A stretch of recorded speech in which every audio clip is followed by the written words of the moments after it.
All right. Welcome everyone. Tonight we are going to talk about fennel. Um, this is the free oil of the month for the US. So we are getting the 200 PV promotion, which is the digestion, soft gels, and oil.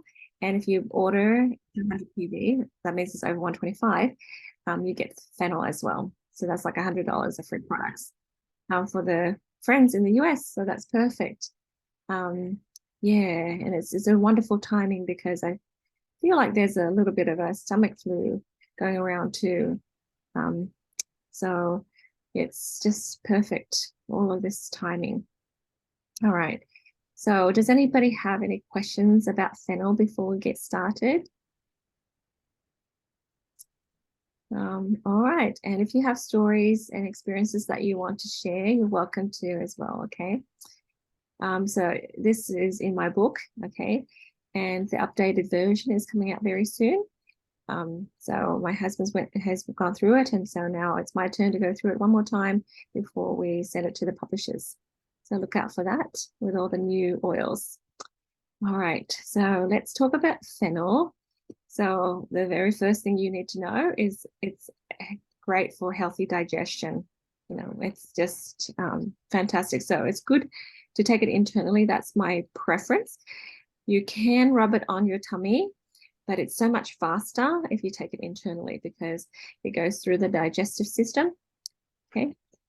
So it also helps with metabolic function, circulation when taken internally. Metabolism is different to digestion because, say, your organs function properly, say the gallbladder, say the liver and stuff, it's able to break down fat. It's able to create energy for you as well. So it's just slightly different, but it helps with the optimal functions, okay? So for example, if people want to have healthy weight, sometimes they think it's food and it's exercise, but it's so much more than that. Sometimes when we're stressed, our cortisol level goes up and our body just starts storing fat, and it, if the gallbladder is not happy, it's not going to bile to break down the right in our food. So it's not necessarily the foods we eat, it's just how our body metabolizes as well. So this has a licorice and sweet honey taste and smell.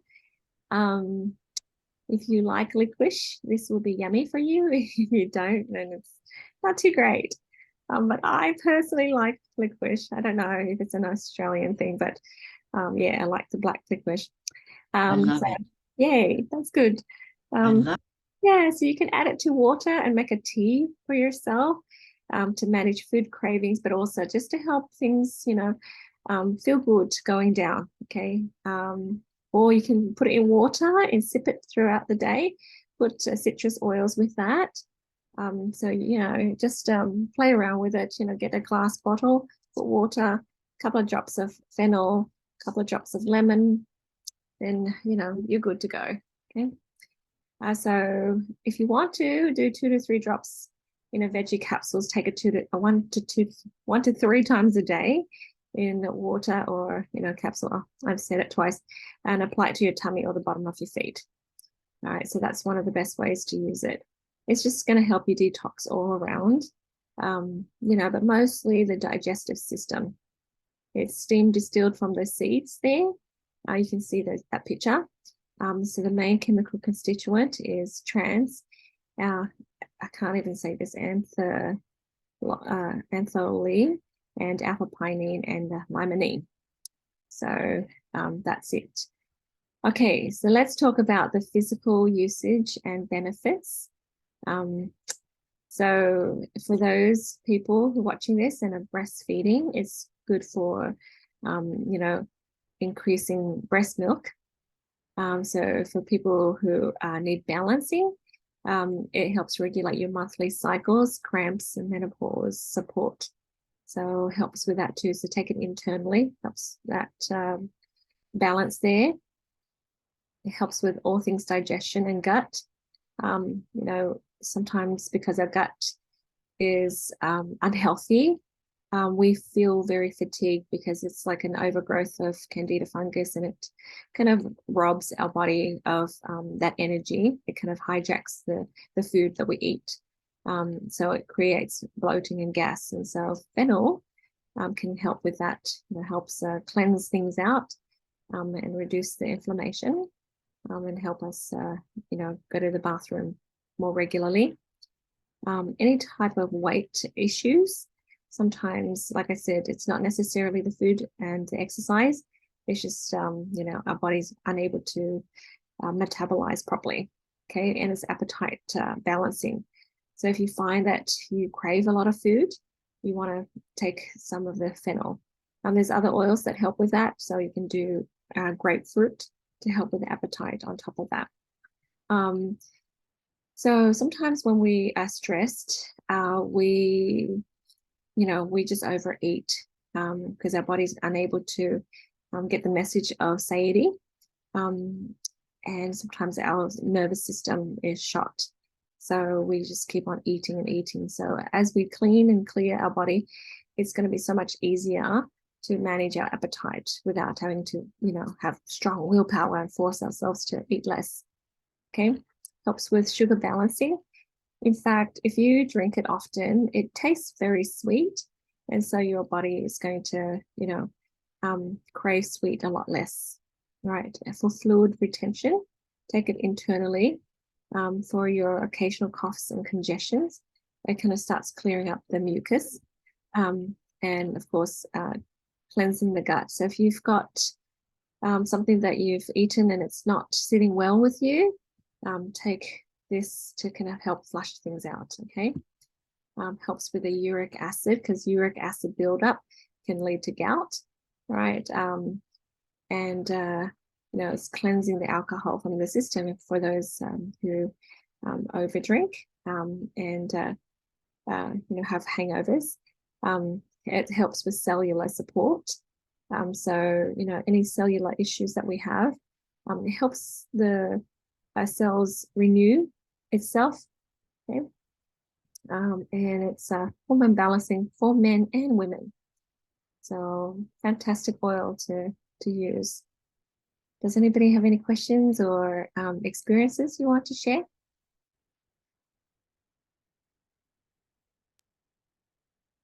So Jade, how much would you take to the appetites thing? It just depends on the person, because the idea is just to cleanse your cells, cleanse your palate. So if you're pretty clean, you only need a couple of drops. But if you haven't done a cleanse before, you might need a few more drops, like 3 or 4. Yeah, Drops in a capsule? in a capsule or in water. Water. Do you take it like a tea, you said? Yes, No. you can do that. Yes. Yeah, just the idea is just to get it internally. Sometimes people don't like the taste, so you can do it in a capsule. If you don't mind the taste, you can do it in water. I like capsule because it feels like it goes straight to in and Yes. doesn't stick around in the water bottle, because I feel like some of it is lost in the glass. Yeah. Yeah, good question. Okay. So emotionally and spiritually, this oil is the oil of responsibility and personal power. So let's discuss this. Fennel reminds us that we do have the power within to be fully accountable for our choices, thoughts, actions, and results in life. Often people are not aware that they are subconsciously giving away their power through blame because of a subconscious victim mentality. Your weakened sense of self can be strengthened with the new belief that you have the power to heal and resolve your problems. You can change and succeed. We have more control and power than we realize. Yeah. And sometimes all of this unempowered mentality is learned. You know, our parents and society tells us we can't, and we just believe that it's just learned. But we need to know the truth that we can do things. Fennel helps us balance the energy of responsibility for ourselves and others. When the youngest child in the family needs Fennel, it can help them reestablish their identity and belief patterns about their abilities. They don't need to feel unempowered or less than or behind their siblings and others anymore. Now they can be good at things just like their siblings, have strength and be different in new ways to those of their family. Okay. Sometimes even when they get older, they still have this less than mentality, or I can't. Yeah, it's just is in their mind. And it's fine when they're little because their body's little and their strength is less. But when we grow up, we have the same abilities, but sometimes our mind tells us we can't. So when older siblings need Fennel, right, it could be to remind them that they don't need to be overly responsible for other people's choices, happiness, and outcomes. They don't have to be overly sacrificing, overly servicing, and always putting themselves last anymore. Okay, so sometimes when people have a bioscan and they test up for Fennel, they're like, wait, I am really responsible. I'm actually overly responsible. I'm responsible for everyone. And so like Fennel says, hey, let's balance that. That's too much. And others be like, hey, actually, you have given away responsibility for your own happiness too much. Bring it back and, own that more. So it's a balancing act, right? And I love that about these oils. Okay, sometimes we think that we're exactly where we need to be, but our body will tell us that we're not that balanced if we aren't. Okay, Fennel invites each person to take better care of themselves on all the levels. It's okay to balance time and effort on physical, emotional, financial, spiritual. Fennel invites us to have stronger integrity and a deeper connection to self. Okay, honor your body's needs and your heart's needs, and you will enjoy more health and happiness. Yeah. So the old saying of "I put myself last" sounds honorable, but it doesn't serve you and it doesn't serve the people that you serve. So we put ourselves equally first. Okay. And Fennel helps clear away debris for effective cellular communication. This communication helps us know when we're hungry, full, thirsty, tired, and sleepy. Yeah. So our cells, I feel like it's like we give instruction to our cells to not function as it should because we're putting ourselves last. But when we say, hey, I'm equally important to everybody else, it's like the cells get to have this liberation, clearing all the debris, the toxins and whatever. And then the cells can send messages and say, actually, I am full, or actually, I'm hungry. I need to rest, or whatever. You'll be able to hear your body's needs or feel your body's needs much better. Does anybody want to say anything or add anything to this? Yeah. I think Fennel is a fantastic oil.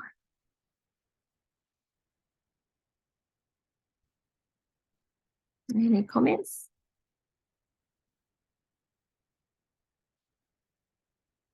Yeah. Okay, so Fennel, the negative energy is unwilling to take responsibility. Okay.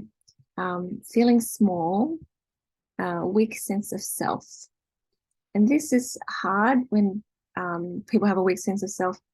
They don't even understand that they have a weak sense of self. So one of the clues is when you ask them, what do they want? They probably can't answer that question. What do you want? What do you need? It's like, it's okay. I can like that. I can do that too. Yeah, that's a weak sense of self because you have learned to be who everyone else thinks you should be. And you haven't intentionally decided who you are, what you like, what's your personality like. Okay. Yeah, so just take time and explore and then make intentional decisions.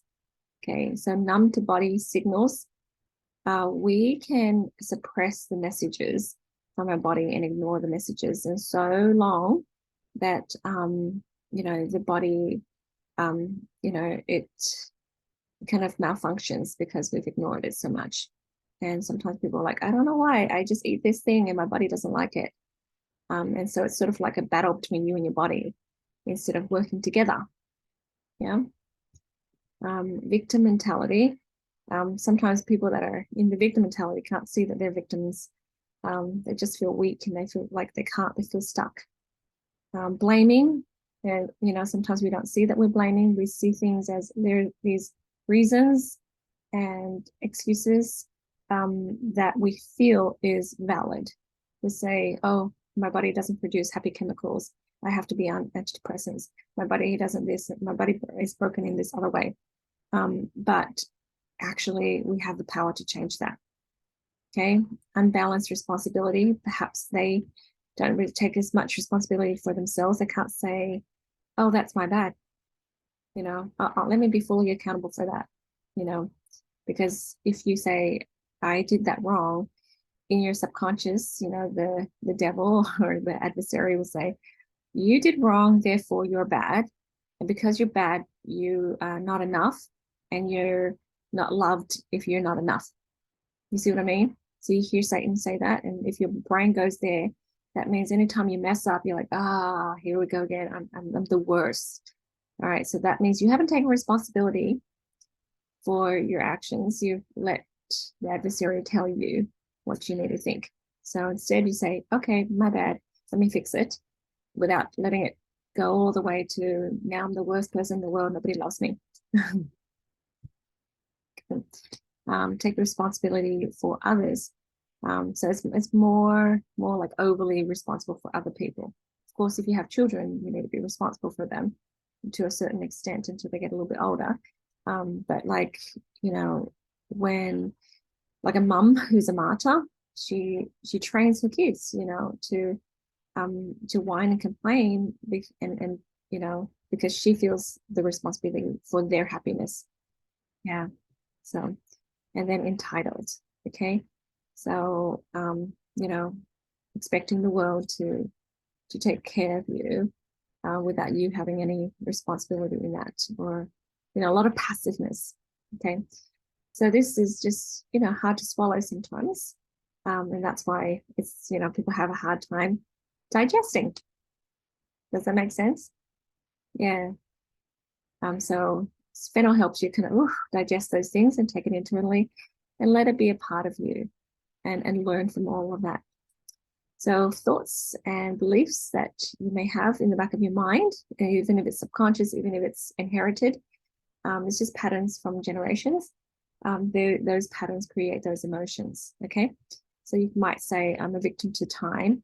I really cringe when people say, oh, I'm so time poor. I'm so time poor. Or, I don't have money. I can't afford. Distance, I can't, be friends or connect because they're so far.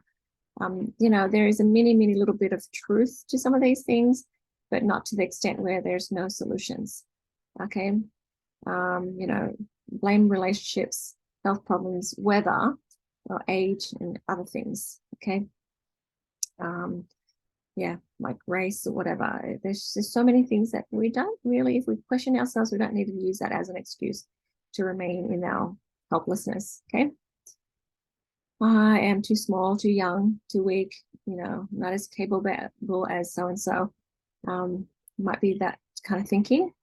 Or I don't know how to. That's the beginning of our sentences. I don't know how to. Instead, we can say, let me learn how to do this. I'll figure this one out. I'll ask somebody about this. Okay. I've never done such and such before, so therefore I can't. Yeah. And, that's ridiculous. Of course, you don't know because you haven't done it. So try it and do it. Right. Feeling guilty for taking care of yourself first. So that's, the adversary talking, right? Yeah. So because you feel guilty unnecessarily, you don't take care of yourself, and then you teach your kids, and their kids the same way of thinking. So nobody's really taking care of themselves. It's hard. Okay. I can't rest and be happy until, like, putting happiness out there, waiting for a certain condition to be met, then you can be happy and rest. I know I'm guilty of this, like, oh, okay, let me finish this and then I can rest. But you can be happy and balanced and restful as you do things without that added stress. Okay. Anybody want to add to this? Say anything? Jay, this is exactly me. I'm just like, wow, this is yeah, this is me. And Well, you I've been can trying to yeah, I've been trying to like take responsibility, and my husband always tells me that I'm victim minded, and I don't know that. That's so natural to me. yeah. When he says that, I get upset. So then Uh-huh. I'm thinking, like, does that mean I think that way about myself because Yeah. I'm reacting to it? Yeah. And Yeah. so how yeah, he says that's because if I accept the responsibility, then that means I'm bad, Yeah. and I take that. That's Yeah. why. So Yeah. yeah, it's like Yeah. yeah, Oh, that's what. that's the meaning we give it, and that's why we have to say, no, that's not me. But, like, I say, what's so bad about saying, oh, my bad, I shouldn't have thought that. I'll change that. And that's it. Don't even need to go any further than mistakes mean this, and then therefore I'm the worst person in the world. Nobody loves me. I think I'm going to go die. you know. Um, but yeah, that's the adversary talking. And that's why people have such a hard time saying, oh, like, I'll fix that. I'll change that. Thanks for pointing it out.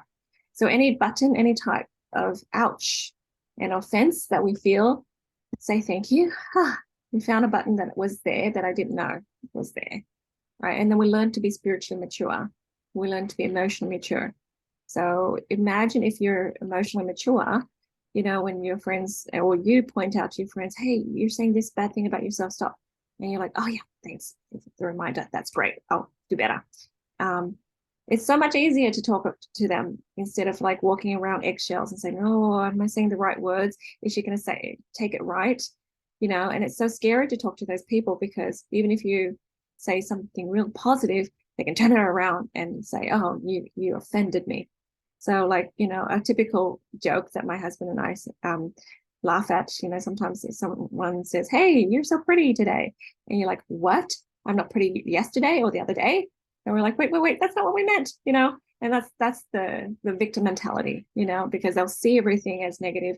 They'll see everything as hurtful.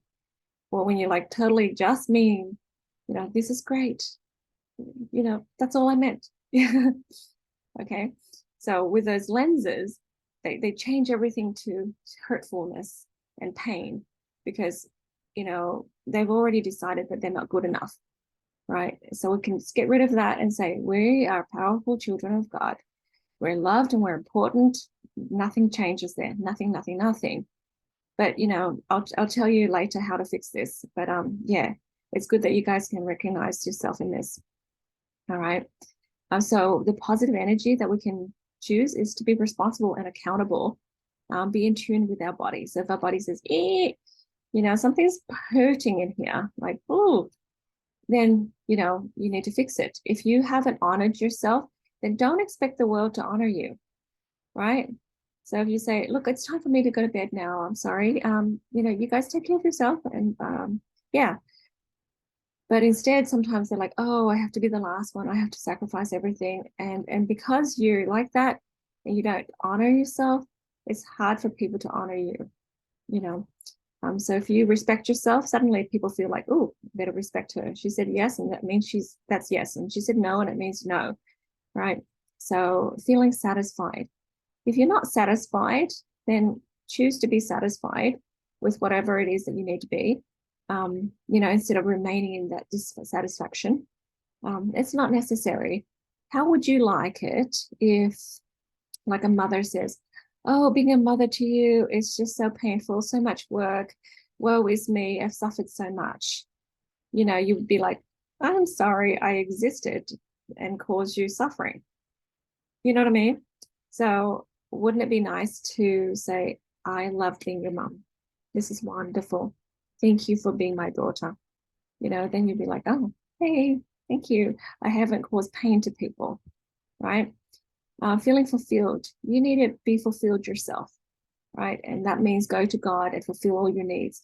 If you still need other people to tell you that you're good enough, that you're pretty enough, that you're smart enough, then you haven't fully gone to God to fill that cup up, okay? Because other people's opinions, it doesn't matter, because they're humans too, and they'll see things through their own lenses, and their lenses don't count sometimes, because most of the time it doesn't count, because at the end of the day, you answer only to God. If they see the world through darkness and they see you darkly, that's up to them. But it's none of your business. God's opinion of you is what matters most. If he thinks that you're amazing and beautiful and wonderful and you've potential, then that's what it is. That goes, right? Other people's opinions of you, it has no weight. Sierra? I remember feeling and being just the opposite of that. I remember when I was even, here I was in a position where I was managing a gym full of athletes and managing like all the organization with the parents and everything. And I constantly, I probably judged myself way more than anybody else did, but I constantly felt like I was being judged. I got it in my head so much that I had to be perfect and make everyone happy. And it is impossible to make everyone happy. It's impossible. Right. Yep. So you just now I wish I had the mindset I do now back then. Yeah. Because I feel like I would have been able to handle it differently. I would have been able to be more comfortable in my own self and more, I was very confident in my job and my ability, but I constantly felt like I didn't want drama in my gym. And I swear the drama did not come from the children. It came from parents.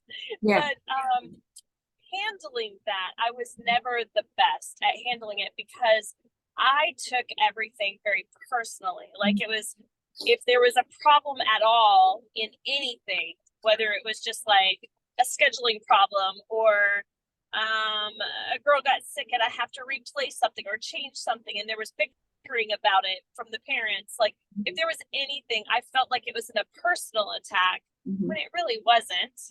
And there's nothing I could have done to change that regardless. But could have used some fennel back then. Well, all of us, right? And I like what you said, because you have that confidence in yourself.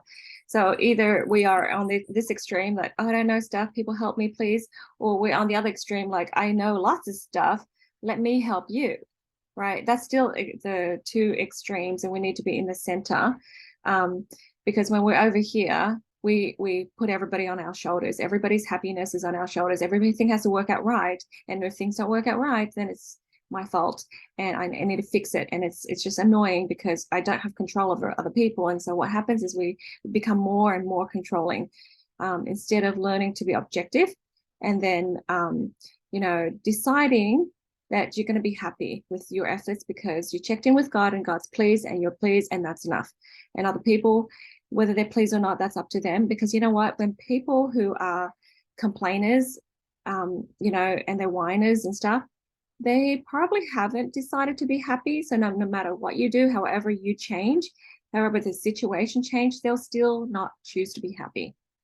So it is impossible to please them. Does that make sense? So why do you bother to please them? You're just going down a rabbit hole, that has just no end, right? So for me, I'm like, I'm just checking with God, and if God says you did good, you did well, fantastic, keep going, then that's what I keep reminding myself of. And then their opinions have no weight, and because of that objectiveness, they don't feel like they can complain because it doesn't change you. It can't manipulate you, and so you feel more in control of that. So yeah, it's interesting, but when you just take full responsibility for you and your role, then you invite others to do the same. You just put the ball back into their court. If they actually throw the ball back into your side, okay, that this is your ball, you keep it, your responsibility. And that way it's so much easier. So I just want to share with you a little bit more about being objective. So think of it this way. If you have a tendency to be taking things personally, and thanks Sierra for bringing that up, because a lot of people experience that. I did, a while until I learned all these skills. So when you take it personally, it's sort of like, oh, in your subconscious, you don't know that this is the way it thinks. So it goes, oh, that bad thing happened, therefore I am bad. And because I'm bad, I'm not enough and I'm not lovable. Right. And so we feel hurt. Right. So we need to cut that connection and say, it doesn't mean any of that. We are, beautiful, loved, intelligent children of God. And the problem is here on the table, separate to us. Who we are and what we do is different. Who we are is always constant. It does not change. Like a child, she falls over. You're not my child no more. I did not birth you. What? No, it remains the same. You are a child of God. If you mess up, you're still a child of God. You're still a child of God, right? But what you do is separate to you.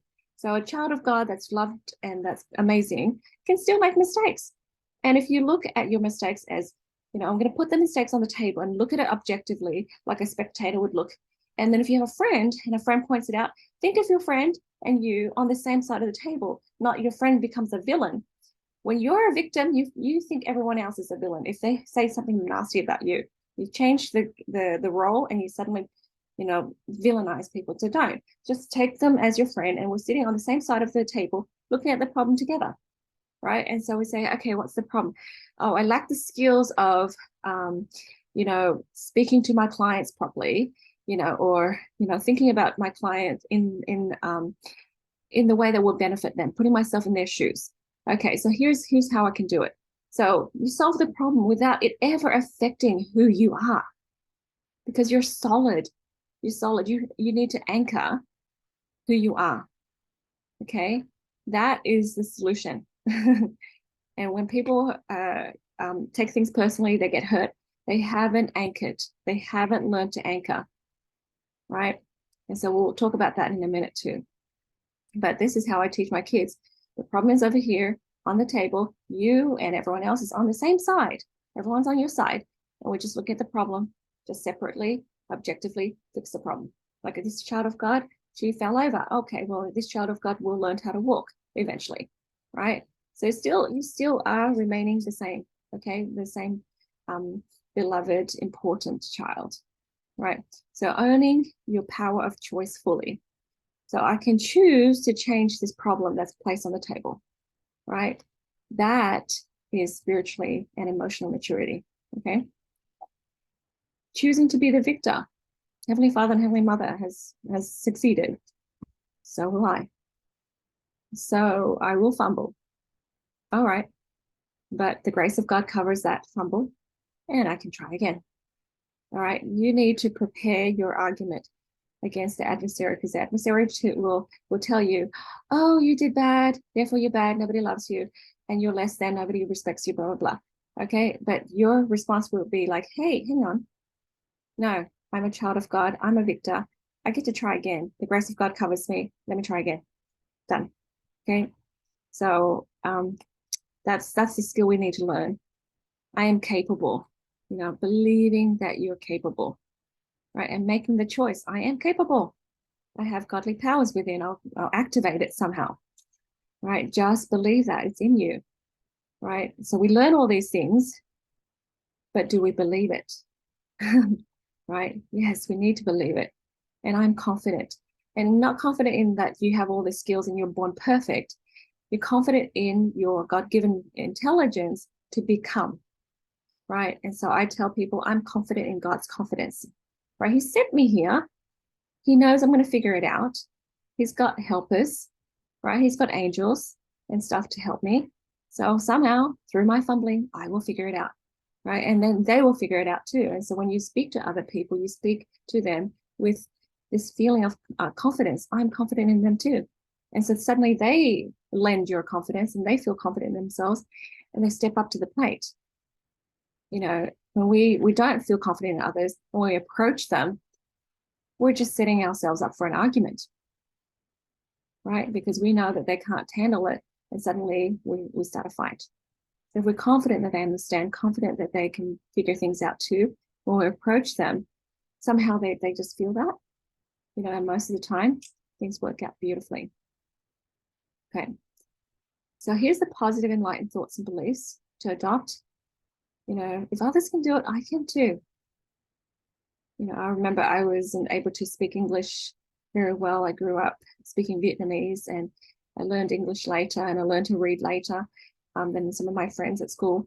But I thought to myself, hang on, if other people can do it, I can do it too. And you just keep reminding yourself of that. God will inspire me to do whatever I need to do.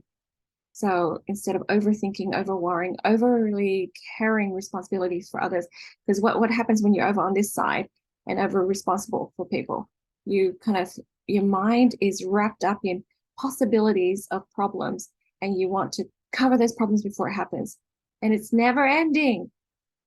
So you're gonna drive yourself crazy, fixing and solving problems before it even happens. So do what you're inspired to do. Most of the time that eliminates problems anyways, but then just do what you have to do, that the Lord has given you. So I'm fully aware of my power to choose. So that means, when you hear yourself saying, oh, the weather, oh, now it's spring and now I'm supposed to have allergies, whatever, that, whoa, what did I say that? All right, no, that's not true. It doesn't make sense. And then you make a choice to change that. That's being fully aware of your power. Okay. Sometimes people speak lots of words and they don't hear what they say. And so watch it, watch your mouth, watch your words, watch your feelings. Okay. With God, I'm a victor over all things. Of course, he's the champion, is a reservoir of knowledge and truth and light and power. And if I'm hanging out with a winning team, I'm going to win. I'm going to get there. Right? It shows faith. And so sometimes people, with all their worries, they think it's humility. To me, that's a lack of faith. Okay, so here's some affirmations. I fully own my power to choose because I am divine. I am a victor. I am connected to and aware of my body's needs. Our body is so powerful. It really helps us be guided. So if we experience some divine discontent, something that's just not right and not aligned, it's just great feedback. So, because we're talking about digestion, say that you have a hard time pooping, right? You're holding everything in, right? Then you can say, okay, my body is telling me that I'm holding things in too long, as in all the worries and the stress, I'm not letting it go. Well, I should let it go, because I should be regular and just let things pass through me, let things process and be eliminated, right? I need to change that. That's your body telling you, and you're aware of that. Okay. So for me, I watch what my body does, and it gives me a lot of feedback to help me stay balanced again. I'm responsible and accountable for my choices, beliefs, and thoughts and actions. Yeah. So with a saying that we have in our home, I'll go back in a sec, is if you feel the feels, then you are responsible for changing it. So if the hurt, the pain, the offense is within you, guess what? You are responsible for changing it. The anger is in you, then you are responsible for changing it. It's not like, well, you said this and therefore I'm hurt, blah, blah, blah. It's just how I took it. And so if you feel the feels, you are responsible for changing it. Okay, it's a big mature pill to swallow. Okay. Yeah. I think is that the slide you want, Sierra? Yeah. Okay.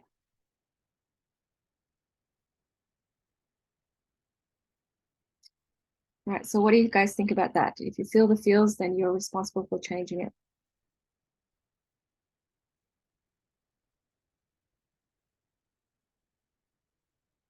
Even if people are rude, even if people are mean. I think that is so true on so many different levels, not just levels, like in different scenarios, like in a happy one or a sad one. For instance, when we were down in Orlando, my husband had to work down there for I got news from my father that my great aunt was going home from the hospital on hospice care. And then the very next day I got a phone call from Florida. We've known each other since we were 8 years old, and she told me that Nana, which is her grandmother, who is very, very dear to me, had a horrible infection. Everything came on really quickly, and she's now on hospice care. And then they ended up, the Friday we were driving back, they both passed away on the same day. And I heard my brain say, my heart feels so heavy. Like I literally said those words in my mind. My heart is so heavy right now because of the loss of both of them, and they were so special. And then I was also worried, are their funerals going to be on the same day, and how am I going to handle that? One's in Georgia, one's down here. So I said no. I said no, I'm not going to allow myself to do that to my heart.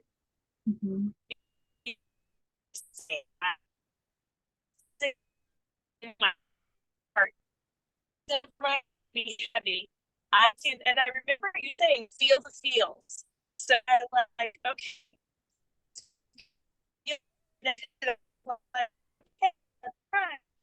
I talked to Tim because we were in the car together. I just talked to him about all these really good, amazing memories, both of those women in my life, and how special they were to me. Sorry. And then afterwards, I was like, I'm so lucky. Yeah. Because one of them was my aunt. She was my grandma Calloway's.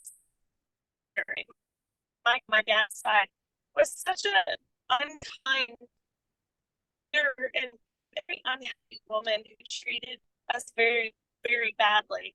And but her sister showed love for whatever reason. Like they grew up in the same, household and everything, but they didn't have the same, marriage experience or whatnot. But she showed more love to me as her great niece, or I guess that's what it would be anyway, than my own grandmother. So anyway, I just wanted to use that example because in that moment of being like, you have to really listen to what you're telling yourself. Oh, he's a pain in my neck, or any of those scenarios that we say really means that's what your brain is. I mean, your body's going to listen to your brain. So I literally told my body, no, I'm not doing that. My heart doesn't feel heavy. I'm just sad right now. So I can feel sad. And I can be at this moment. I can feel the feels. And then it was so great to talk about all the good things. And then I felt so much different afterwards. Yeah, I love that. A great example. So yeah, just because you reacted or you experienced some griefs or whatever, you're okay. You're allowed to feel it, but it's our responsibility to resolve it. So, like Sierra said, she experienced grief, and then, she can use that as when she's done grieving, she can change that and say, okay, I have gratitude. So if we're angry or we're hurt, we can experience it and then say, okay, why? And then we can, explore and then change it. What are we thinking? What am I saying to myself? And then, okay, that's what I'm saying. Well, that's not true. I know that's not true from what I know about God. Here's what's true. And then I change it. And then that changes the game. And no matter what people say or do, they have no power over you because you're so strong and confident. And that's the idea. We want to have a community, that we can talk to each other without feeling like we're walking around eggshells, that so-and-so is going to get offended or hurt. Because if we have pure intention to love each other, to help take care of each other and help each other improve, And that's why we point out some things sometimes. It's not being critical, it's just being helpful. There's that balance though. Okay, you just have to know where your heart is. Yeah, then it can improve so much. So I was teaching my Bible study kids this week, and I was saying that some families they put each other down, and they make these jokes that they go round and round in circles, as in, I put you down, you put me down, I put you down, you know, and then you hurt my feelings and I hurt your feelings, back and forth, and they go round and round in circles like that. And I'm like, that's sad. But what if you make a rule and say, look, I am loved and I'm important, and let's build each other up. And so you can have these families that just spiral up, and year after year they grow and grow and grow. And here's these families that are down here that's still down here, right? And it's still round and round in circles, not having any sort of growth or whatever. Like in our family, we're talking about, you know, because I said to my husband when we first got married, I'm like, I'm still nervous about speaking English. I don't know why. And it's just because of my past, right? And he's like, you did great in English in school and college and stuff. Anyways, you know, I said, just correct me if I say the wrong verbiage, or, you know, if my grammar's incorrect, just correct me. So, you know, he's like, oh, it's you know, it's well instead of good, Jade. You know, you're doing well. I'm like, I got it. Instead of me going, oh, he corrected me, I'm offended, blah blah blah. I'll be like, yeah, thanks. And so we help each other. And then now we get to a point where I'm able to write books, and I remember, you know, my grammar and my verbiage, you know, because we've improved and we've helped each other out without feeling, you know, easily offended, very overly sensitive, you know. Then it's freedom, free to talk, free to build each other up, you know. So anyways, that's what I see. You know, you can either choose intentionally to grow and be mature, or, you know, in our immaturity, we keep on putting each other down. Okay. So another affirmation is, God can help me figure out anything. If you already have that attitude, you know, whatever you're facing, you're like, okay, big, new, that's okay. Different, that's okay. God will help me figure this one out, right? And so, you know, that attitude will help you find solutions. The other attitude is, I don't know what to do. I don't know. I can't hide. And then I'm like, well, you know, I'm not going to be able to find any solutions there, right? So it's up to you to intentionally choose your beliefs. And of course, you have conflicting beliefs too.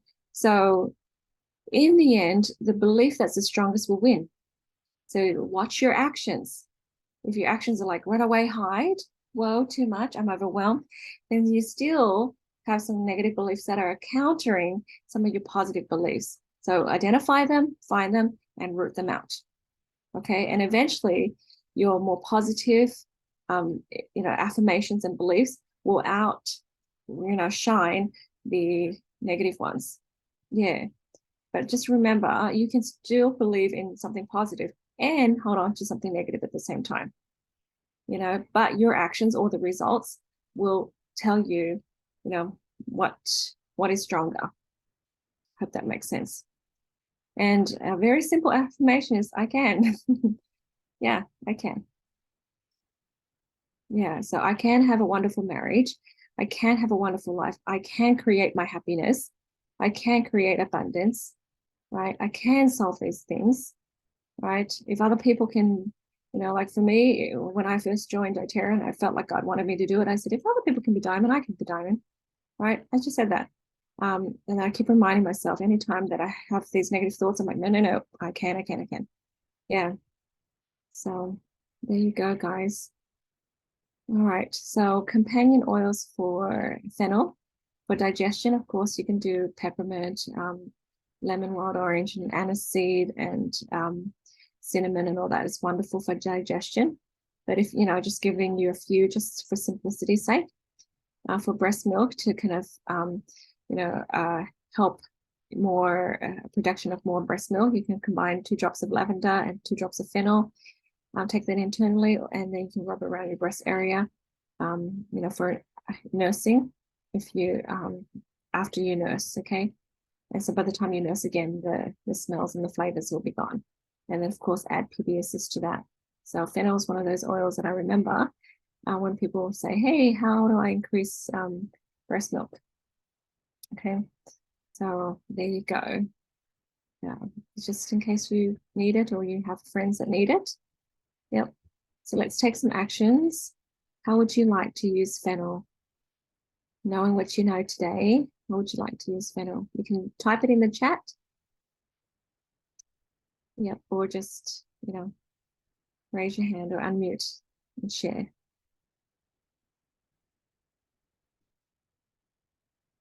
If you use it often, then you recognize you have more mental clarity.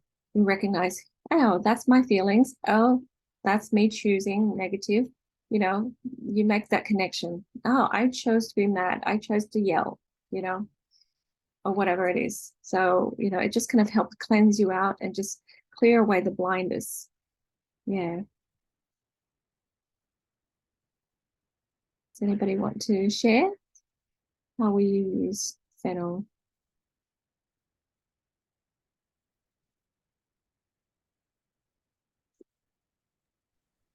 I'm gonna do it in a capsule 2 or 3 times a day. 2 Awesome. drops in a capsule. Yay. That's awesome. If you're doing another protocol, that's fine. Don't feel like you have to add so many protocols on top. So sometimes it's, ask yourself if you're done with this other protocol, if you're done, put it away, and then you can start this protocol. So your body's focusing on one thing at a time. So if you say, hey, I'm going to learn how to be more accountable and be more sensitive to my thoughts and my beliefs and my feelings so that I recognize it, then you can say, yep, I'm going to do Fennel, and 3 times a day, 2 or 3 drops in a capsule. Yeah. So that's good, Ginger. So Jade, I was just looking at the physical uses and benefits again. I took a screenshot when you were on that page, and it has a lot to do with so many different parts of your body that it can benefit. The really interesting one is hormone balancing. So I'd be interested to know more about, especially myself and a lot of my friends my age or a little younger are going through menopause time in their life, and they've been telling me about what they're going through. So I'd be interested to learn more about how to use it toward hormone balancing. Yep. Okay. So I love that question, actually. So Sierra, you can, with hormone balancing, you can do the first choice, which is the women's kit. Okay. But other than that, here's why I like Fennel. And of course, you can add celery seed to it as well. So Fennel celery seed. So these are seed oils that actually go into the crevices of your body, all the areas of your body that may have been overlooked. You might drink lemon and it just cleanses and cleanses. But this is sort of like, I need to go and scrub something in the corner somewhere so that the other oils may have seen. So what that means is just your cells are cleaner. And when your cells are cleaner, it can communicate clearer, right? So an example is, your stomach has receptors, and there's like stretch receptor, and there's a nutritional density receptor. So when it has all of its nutritional needs, it sends a message to your brain and saying, hey, I'm good now, stop eating. Or it's a stretch receptor saying, we ate a lot already, let's stop eating, right? But when you have a lot of debris, right, the messages are like getting sent and sent and sent, and I have to go through all of these traffic to get to your head. And by that time, you've had the second bowl, or whatever that you shouldn't have, right? So imagine if everything is clean and clear, it goes zippity zip, and you're like, I have 1 bite left, but yeah, I don't feel like eating it. Okay, that's good, and then you have that self-control to stop. So, what I'm saying is cleaner cells have better communication with you. Now, what are hormones? Hormones are chemical instructions, and that's for communication. So if you have progesterone or, estrogen or whatever it is that needs to balance, your body will tell you a little bit more here, a little bit less there. Here's a little too much here, so let's balance up. When your cells are clean, it can balance it better. But when your cells are not clean, this guy says, hey, we have a lot of progesterone over here, testosterone over here. Anyone? Anyone? You know, help me out. Like the other cells are like, I'm receiving nothing, you know, because their receptors are clogged with toxins, right? And you know, so that is the idea. So when your cells are healthy and clean, it can, you know, give you the right balance to metabolize, because what is diabetes is a metabolic disease, right? It doesn't balance properly. On the emotional level, right? What are your little instructions? Because hormones are little mini instructions, but it tells your body what to do, right? What are the mini instructions on the spiritual level? That's the divine downloads. Heavenly Father's whispering to you all the time, but are we listening? You know, and sometimes you go, I felt like I should have done that today. I had an idea, but I just brushed it off, and now I regret it. I should have followed that instinct. You know, that is what I mean. Right. You're listening to those small, you know, messages that you're receiving. And so when we override those messages, it's like our body overriding the messages that the cells are sending to the other cells. Hey, we need a balance, you know, estrogen over here. They're like, what again? No, we don't, you know, and then it just doesn't do it, right? But when you go, wait, no, I feel like I need to do this. I'm just going to do this. I'm going to follow this, right? Then you see that your hormones are balanced. Yeah. Can I take that one step further and ask this? Because you know, I've had a few friends, even ones younger than me, who have gone through or starting to go through this menopause and having just, I mean, really horrible side effects and heat flashes and all of this.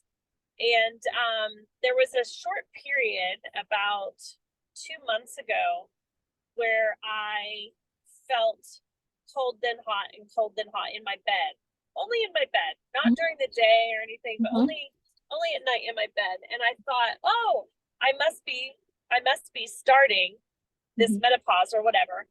But it was like super short span, and then it was over, and it hasn't come back. So if someone like me who's been using doTERRA products and has done several cleanses now and worked really hard to try to clean up cells, and I mean, I still have more to do, but also doing energy balancing and whatnot, do we have an advantage over not having as bad of hormone reactions? Yes, absolutely. So let me take you back. The hot and the cold is, ask yourself, if you could just go back to that moment, right? You can say, what am I hot and cold about? You know, because I'm like, oh, yes, I should. No, I shouldn't. Yes, I should.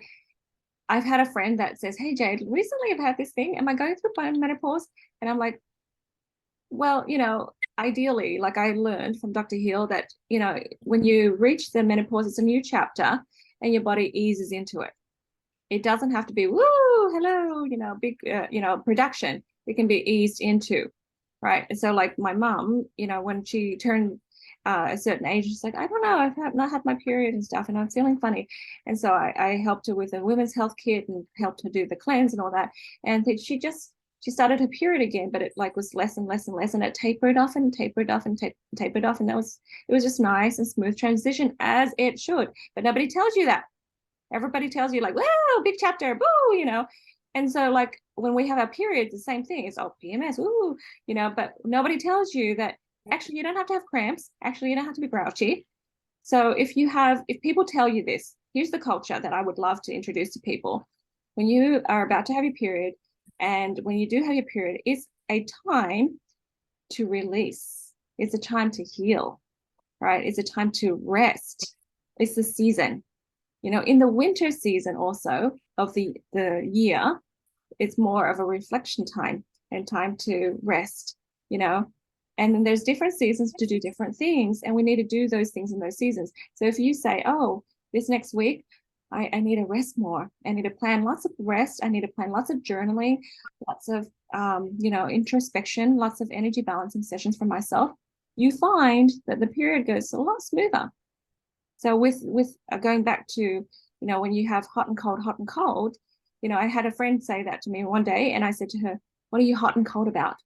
And she's like, well, about this other decision. And I said, like, make a decision now.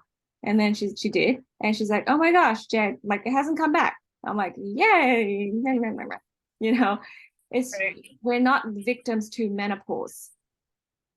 So this is exactly the topic of today. Sometimes victim to age, victim to this happened, this and Right. does it really? Nobody tells us that we can ease into things. Now, you know, people haven't taught us that, hey, you know, this chapter or this time of the month, this is the actions that we do that's different to the rest of the month. Yeah, we just plow through and be same old productive and and then we get headaches and then we get all of these things. Whoa, you know, we don't need to do it like that same way because it fluctuates, and so we should fluctuate. Yeah. Thanks for sharing that. I appreciate it. Yeah. To answer your question is how we are going to use it. Like I want to use it more on the aspect of personal power.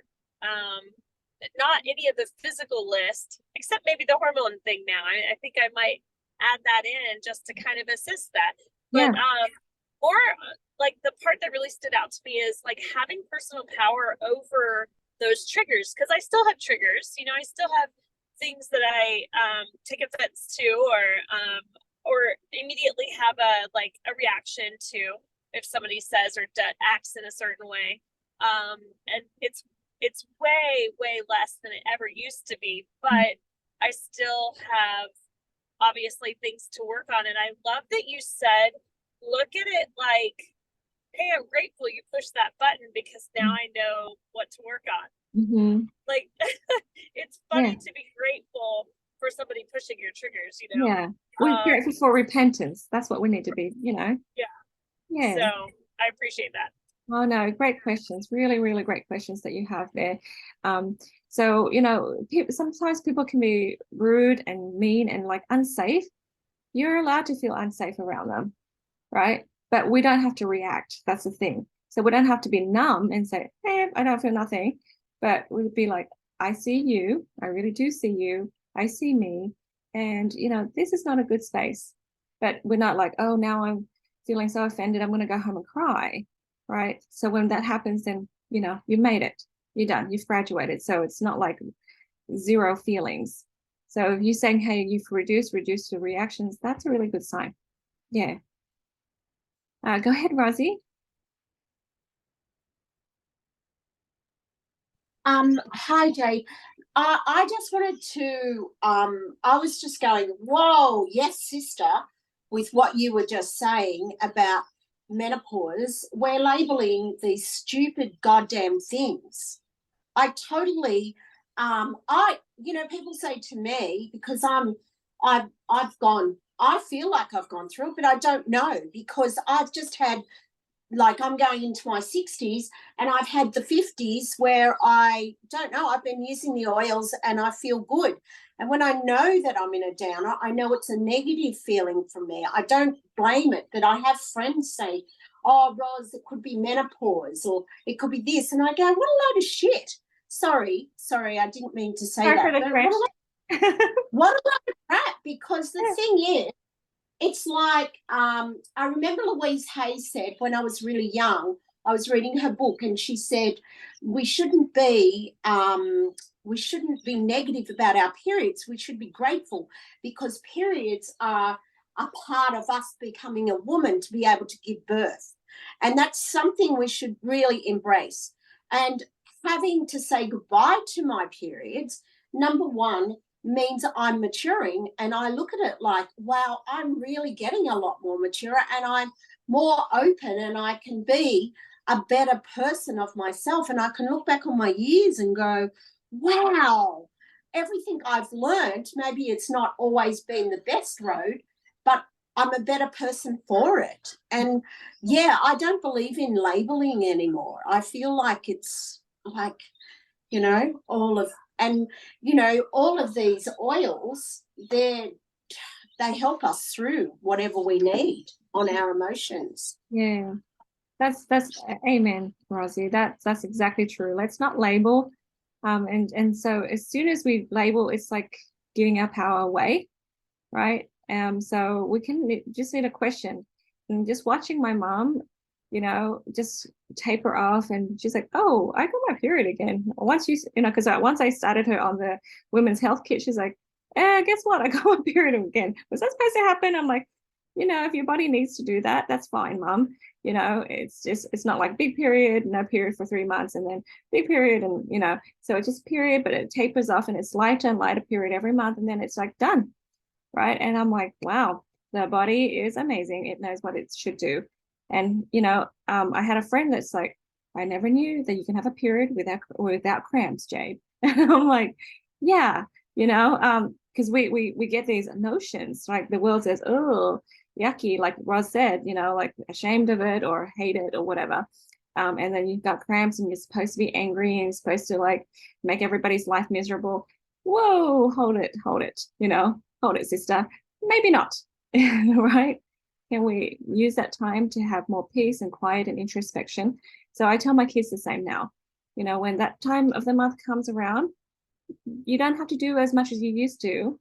Take more time to rest, release some emotions, do some energy balancing. It's a really good time to do that, right? And cry things out. And then, yeah, feel afresh and start it again. Okay, so it gives you this window of time to do certain things in the right season. Yeah. So good discussion. Question 3, what are your thoughts about letting go of the need to be responsible for others? Yeah, this is kind of hard for some people. With, you know, like me, I feel like I have to shoulder some responsibilities, but I've learned to let it go. But what are your thoughts about letting go of responsibilities for others? This was a hard one for me. I guess I kept feeling responsible for other people's happiness.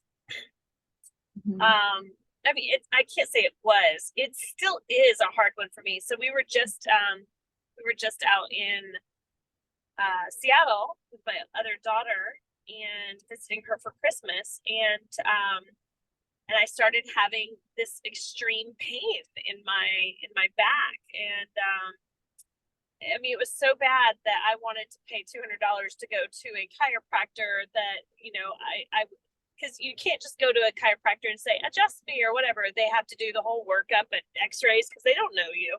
So anyway, I was just like, I had put the oils on. My husband had tried to rub it out. I had used the heating pad. I was in some serious pain. And Ashlyn, of course, walked into the room and said, have you muscle tested?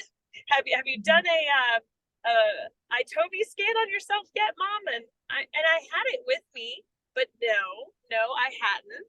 And it was just, that was stupid. But and I'm like, actually, I think I know what it is. So I muscle tested for it, and sure enough, it was responsibility. And then she did an ITOVI test on me, and it came up with the oil of responsibility. So it was just so crazy. And it was all about me holding, you know, especially my children, holding their happiness in my hands, like it's my responsibility that they're happy or whatnot. And it's not, especially now that they are adults and they're making their own decisions on how they choose to be happy and what choices they're going to make to get themselves there. So it's not my responsibility anymore. But that was a really, really hard one for me to let go. And I think I still do it with my husband, you know, like I feel like it's my responsibility to keep him happy, you know, and sometimes, like yesterday, he came home in it was the day before yesterday. He came home in such a grouchy mood, just a really grouchy mood. It was a really long day for him, and he wasn't happy, and he came home in a grouchy mood, and I felt like, what did I do wrong? Like it was my fault that he was unhappy. And so I do that to him as well. I feel like I need to take responsibility for him being happy. And although we can do things to make someone feel more joyful or happy in the moment, it's not their overall, you know, self and their feelings inside their heart that you're changing. So it's really up to them and up to us individually to change our own happiness. Yeah. Anyways. Oh, well, I love that example. Well done. There is a fine line, isn't there? Because sometimes you're inspired to support and inspired to cheer people on. and you do so, you know, so, but then sometimes people don't feel responsible for their happiness and they hold you responsible. And then it's just this natural dance and you take it on anyways, instead of being like really self-aware and say, hang on, does Heavenly Father want me to take on this responsibility? And then put it back in, you know, in their court, or, you know, on their shoulders or whatever. So yeah, there is that fine line, but you're right. When you recognize that, hey, this is me taking it upon myself the responsibility of other people, there's a way that we can change it. So for me, like I love that lawyer analogy where you have to prepare your argument, because it's Satan telling you, right? You're a bad person if you don't fix this, right? That person is unhappy because it's your fault because you're not good enough, right? Whatever. And then you have to have this suitcase of arguments ready to, you know, fight and rebuke Satan. So these are the things that I would say.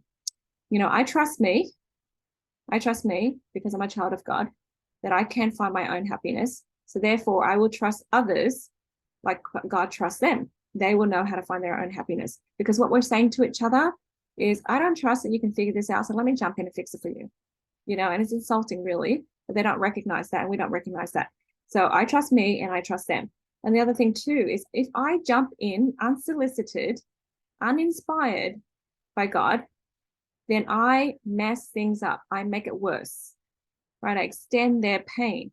So I'm not going to butt into God's process. If that person needs to learn something, let them learn it. I had a friend and she's like, oh, this friend, she's always needing my help and I have to help and I have to do. And I said, look, maybe you need to just tell her that she can do it, have confidence in her.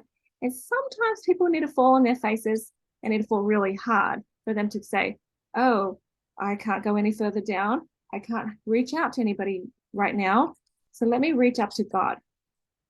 Okay, that's when they actually turn to God, because you're so close, you're so handy, you're so convenient. You know, you're the savior that they need to find. But that's their thinking, but their real savior, you know, is Jesus, right? So they need to reach up. And that's the lesson that they need to learn, because we're doing them no favors. We're actually messing things up and extending their pains. So if you have these arguments ready to go, you know, then you're like, I'm helping them with their agency, I'm helping them be more responsible, I'm helping them find their happiness and being a better creator, and I'm learning to trust them and they're learning to trust themselves, and I'm not messing up the process. Then you're like, no, Satan, no, I don't do this one. Yeah, go ahead, Sierra. This goes back to what you were talking about earlier, when you were like, the adversary in your head telling you you're not enough, or you're not doing enough, or you're not. So I have had that same exact example happen with multiple friends of my own, where if they're going through a rough time or a bad time, I also take it on myself, like, oh, it's my responsibility to make them feel better, to make them happy or whatever. And it has been the hardest thing for me to do, to leave them alone, to let my friends just be until they ask for me, or, you know, ask for help, or like you said, you feel truly inspired by Heavenly Father to step in and say, hey, such and such, whatever. That has been a hard lesson for me to learn, because I want everybody to, like, I know what it feels like to be in that really dark, nasty place where you don't want to get out of bed, and you just don't even care about seeing tomorrow. Like, I remember how horrible the depression can bring you down, and just into this place where you feel like you can't recover. I don't want any of my friends or people I know to feel that way. So I take on this, like, I must be their savior kind of thing, and that's not my place. So it has been a hard lesson for me to learn to step back, let go, let my friends, you know that I'm there for them, but to be in their moment until they reach out. Like you said, they need to reach out to Heavenly Father. Yeah. And so two things, I love that you pointed that out. Two things. One thing I would say to myself to argue back, right, to the adversary is, hang on, progression over comfort. Right now they're uncomfortable, but progression is more important, progression over comfort. So I know they're uncomfortable. I'm just going to have to let it be because they will progress through this. And the other one is if they are immature and they blame and they don't understand, and then they're angry with me for not jumping in, right? I have to be okay with people not being happy with me, you know, because I need to be confident in my path. So sometimes it's our insecurity. We want people to think well of us, and that's why we jump in and help out. You see? So if we say, okay, I'm good, they can misunderstand me, that's okay, but this is for their higher good. And one of these days, you know, in the future, in the eternities, they'll get that I'm trying to do them a favor. You know, because people misunderstand Jesus too, right? But we can't jump in and just interrupt the process if we're not inspired to. And you will know, because when you jump in, it makes things worse and you're like, I shouldn't have done this. Yeah. And we've all been there. So yeah, so good. What great discussion. So I'm going to stop the recording, guys, right here.